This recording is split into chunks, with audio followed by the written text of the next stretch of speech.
വെളുത്ത പുക ഉയരുമെന്ന കാത്തിരിപ്പിൽ ലോകമെമ്പാടുമുള്ള വിശ്വാസികൾ സിസ്റ്റൈൻ ചാപ്പലിന് മുകളിൽ പുകക്കുഴൽ സ്ഥാപിച്ചു.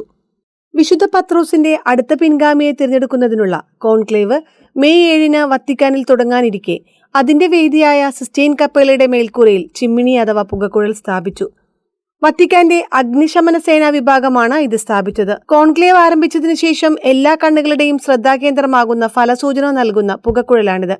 ഓരോ കോൺക്ലേവും അതീവ രഹസ്യാത്മകമായി നടക്കുന്നതിനാൽ പാപ്പാ തെരഞ്ഞെടുപ്പിന്റെ ഫലം പുറം ലോകം ആദ്യം അറിയുക പുകക്കുഴലിൽ നിന്നായിരിക്കും. അടച്ചുപൂട്ടിയ സിസ്റ്റൈൻ കപ്പേളയ്ക്കുള്ളിൽ കർദിനാളന്മാർ പാപ്പയെ തിരഞ്ഞെടുക്കുന്നതിന് നടത്തുന്ന വോട്ടെടുപ്പിന്റെ അനുകൂല പ്രതികൂല ഫലങ്ങൾ അറിയിക്കുന്ന യഥാക്രമം വെളുത്തതോ കറുത്തതോ ആയ പുക ഉയരുക ഈ ചിമ്മിണിയിലൂടെ ആയിരിക്കും. കറുത്ത പുകയാണ് വരുന്നതെങ്കിൽ ഇതുവരെ പാപ്പയെ തിരഞ്ഞെടുത്തിട്ടില്ല എന്നും, വെളുത്ത പുകയാണ് വരുന്നതെങ്കിൽ പുതിയ പാപ്പയെ തിരഞ്ഞെടുത്തുവെന്നും പ്രതീകാത്മകമായി അറിയിക്കുന്ന സംവിധാനമാണ് ഇത്. കറുത്ത പുക പുറപ്പെടുവിക്കുന്നതിനായി ബാലറ്റുകൾ പൊട്ടാസ്യം പെർക്ലോറേറ്റ്, ആന്ത്രാസിൻ, സൾഫർ എന്നിവ കലർത്തി കത്തിക്കും.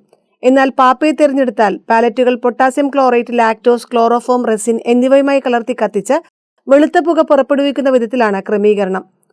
പാപ്പയായി തിരഞ്ഞെടുക്കപ്പെടണമെങ്കിൽ വോട്ടെടുപ്പിൽ 3/2 ഭൂരിപക്ഷം വേണം. ഏറ്റവും കൂടിയത് 4 വോട്ടെടുപ്പായിരിക്കും ഒരു ദിവസം നടക്കുക. അതിൽ 2 രാവിലെയും 2 ഉച്ചതിരിഞ്ഞുമായിരിക്കും. 267ാമത്തെ പാപ്പയാണ് തിരഞ്ഞെടുക്കാൻ പോകുന്നത്. 2013 മാർച്ചിൽ അവസാനമായി നടന്ന കോൺക്ലേവിൽ 5ാമത്തെ റൗണ്ട് വോട്ടെടുപ്പിലാണ് ചിമ്മിണിയിൽ നിന്ന് വെളുത്ത പുക പുറത്തു വന്നത്. ഇതോടെയാണ് പാപ്പയെ തിരഞ്ഞെടുത്തുവെന്ന വാർത്ത ലോകമറിഞ്ഞത്.